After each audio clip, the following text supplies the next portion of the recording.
using these skills, using these I don't know, these pillars, these tenets, these things that you've laid out in your book, how did these help you during the political situation that you were in 2018, and then all the stuff that came out afterwards? How was that there for you for support? Yeah.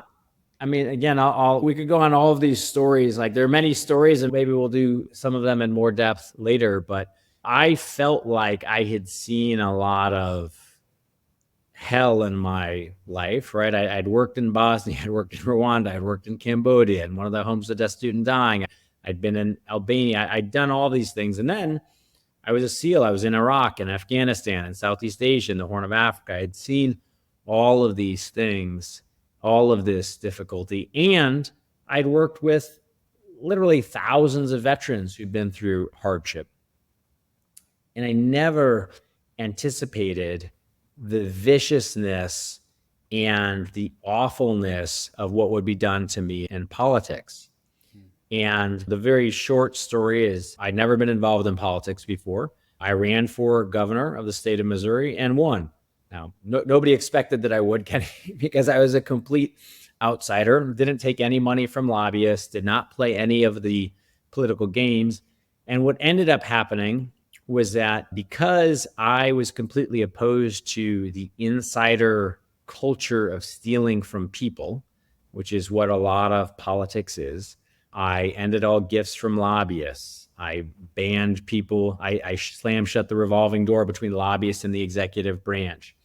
I also ended a corrupt tax credit program, which was stealing about $150 million a year from the people of Missouri. They'd stolen, over the course of the last decade, they'd stolen about $760 million from people, and I completely zeroed out the program.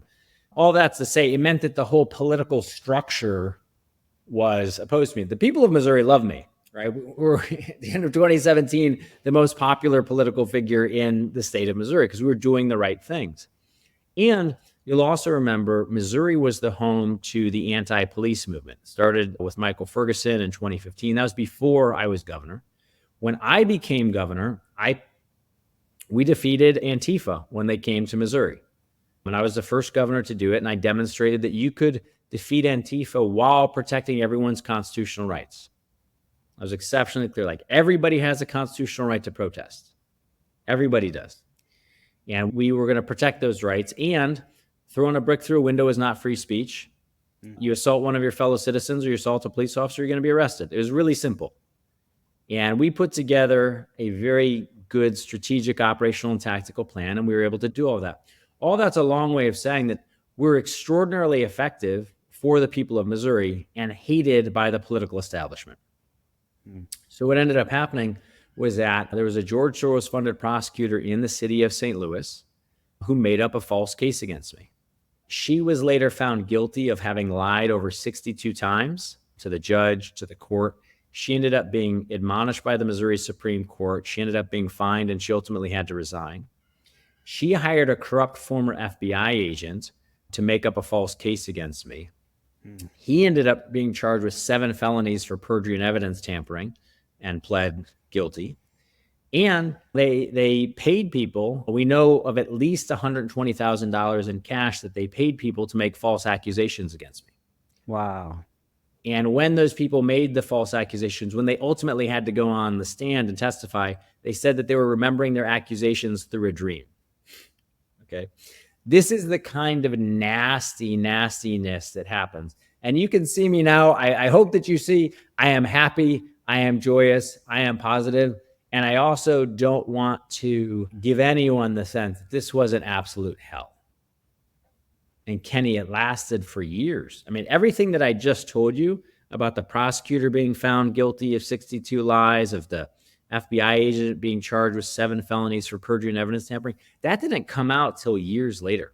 So there were years where there were all of these false accusations in the press, and you can still go out and read them today because the media won't print the truth. Now, some places will, and it's nice, but they'll print all of the lies. And ultimately, it was an incredibly hard time. And I'll tell you one quick story from it about how important friendship can be. I had written the book Resilience to a buddy of mine named Drew Sheets. We called him Walker in the book. A buddy of mine So his named real Drew name Sheets. is out now. Huh? Yeah, Okay. yeah, yeah. Drew Sheets. And he was happy. He actually came out and said, "Hey, listen, I'm Walker. I'm Drew Sheets. This man saved my life, and I want everybody to know who he really is," which is really cool. So, but you know, Sheets called me one day when I was going through this absolute hell, and I picked up the phone, and dude, he didn't say anything. He just said, "Yeah, man.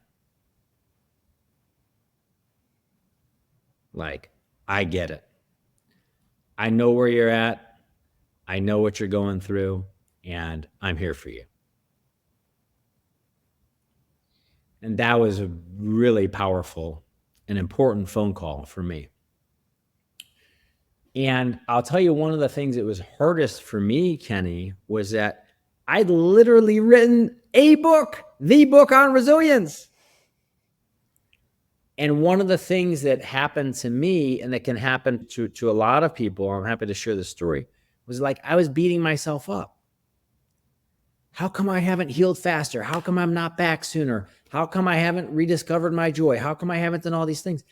And the beating myself up because I wasn't healing faster actually, of course, just made it worse. The things that I recognize now that's also really important, and I would say to all of your listeners, is that there's a fine line that has to be walked. Some healing just takes time. And you cannot expect yourself, you wouldn't expect yourself to break your leg and go running the next day. You know that there is a natural process of healing that has to take place. And the same thing is true with emotional wounds, with despair, with lots of things that life will throw at you. There's a natural place to that. However, that's not an excuse for wallowing in it. Right? Your leg might be broken, but you also know, I got to get up every day. I got to get my blood moving. I can still exercise even if I can't use my leg. I'm going to find ways to do what is positive for yourself. So you both have to find ways to do what is positive for yourself, and also have the patience to recognize that sometimes some of that healing just takes time. And for me, I can tell you, I'm happy to say this now, and I'll tell you, Kenny, I certainly couldn't have said this 2 years ago. I don't even know if I could have said it fully a year and a half ago. I can tell you now with 100% certainty, 100% of the time that I think about the hell that I went through, I am now glad for it. I have now come to a place of more strength and wisdom and courage and real joy and beauty and love in my life than I ever had before. And had that not happened, I don't know that I would have been able to achieve this. Thank you for sharing that.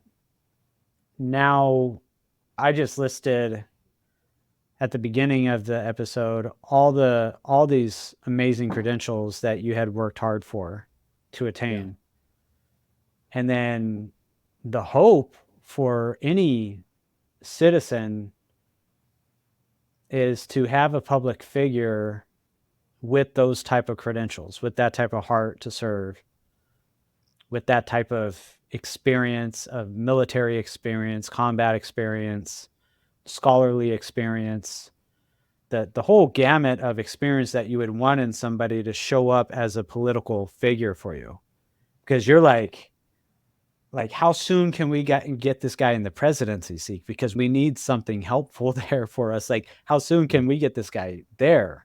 So I'd imagine you were probably at the beginning when you announced, hey, I'm going to start running for office, I'm going to be governor. I would imagine there were a lot of people, like I'm in California, so I didn't know about it. But if I would have known about something like that, I would have been like, man, that gives me like this excitement toward the political landscape in the future, where somebody with great experience and obviously a deep desire to help other people that are in need of help, true, genuine need of help, that person wants to run for office. That person wants to be in the political sphere. beautiful, please come on in, because I'm tired of the criminals and the lying, the people that are talking through the teeth. And you can tell, man, that person is a lying thief. Like that, Right. Right. I'm tired of seeing that person keep getting put up and put into positions. So what does that look like for you? Is your political career now, is it done? Like, do you have aspirations in the future now that truth has come out and you've been exonerated on things? Like, what does that look like for you? Look, I'm certainly going to continue to serve. I'm certainly going to continue to make a difference. I think that was part of my mission for being put here on Earth. I think that's part of what I'm here to do, and I'm going to continue to serve. I love it when guys like you have read the Resilience book and connect with me. Hopefully, this next book will also, be positive in I'm the same excited for way. it. And there are lots of different ways to continue to serve. I would still absolutely consider doing something in politics again. Happy to consider that. And I can also approach it now from a place of tremendous strength, wisdom, and I think a lot more insight. I think I was actually given a great gift. Like, I really know how evil works, not intellectually, not in my head. Like, I understand it in my bones. I see all of the moves. I know exactly how the system works. I know how it is designed to keep people sick. It is designed to make people sick. It is designed to make people weak. It is designed to get people on prescription drugs. It is designed to give people chronic conditions. There is real evil in the world. And I feel fortunate that I actually have been given this tremendous education to see how it is working. And so, the exact path that I'll follow, I think one of the things that I've come to is that I have even more faith that the right opportunities and the right doors will open in the right ways. If I keep doing the right things every day, I believe that God's going to take care of that.